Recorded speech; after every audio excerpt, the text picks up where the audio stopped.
Hello everyone, আসসালামু আলাইকুম। Welcome to my page Bongkora BD.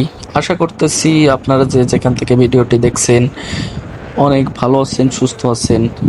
তো সকলকে ওয়েলকাম করছি একটা মিনি ব্লগে।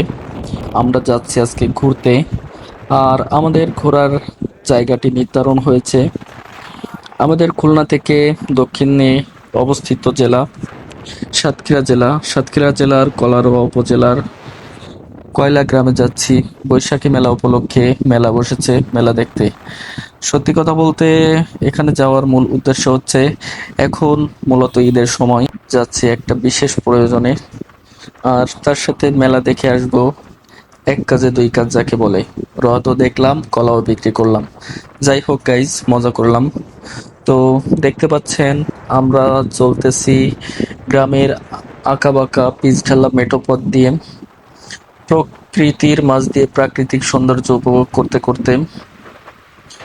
কত সুন্দর পরিবেশ, বাংলার বুক দিয়ে চললে মনটা জুড়িয়ে যায়। কারণ দেখুন না, আমরা বইতে পড়েছি সুজলা সুফলা শস্য শ্যামলা। সত্যি কথা বলতে বইয়ের ভাষা না, এটাই সত্য। কারণ দেখুন, দুপাশ দিয়ে ফসলের মাঠ, মাঝখান দিয়ে পিচ ঢালা রাস্তা, রাস্তা দিয়ে আমরা চলতেছি, যাচ্ছি আমাদের গন্তব্যের দিকে। তো এই যে পরিবেশটা, এটা আপনারা যদি জার্নি না করেন, বাংলার বুক দিয়ে ঘোরাফেরা না করেন, তো কখনোই ওইভাবে বুঝবেন না। তো ওভারঅল গাইজ, আমরা প্রায় 2 ঘন্টা রাইড করার পর পৌঁছে গেলাম মেলাতে। তো এখানে এসেই প্রথম চোখে পড়লো নাগরদোলা এবং অনেক মানুষের সমাগম, যেগুলো দেখে আসলে মনটা একদমই শান্ত হয়ে গেল। যদিও আমাদের এখানে পৌঁছাতে খানিকটা কষ্টই হয়েছে গরমের জন্য।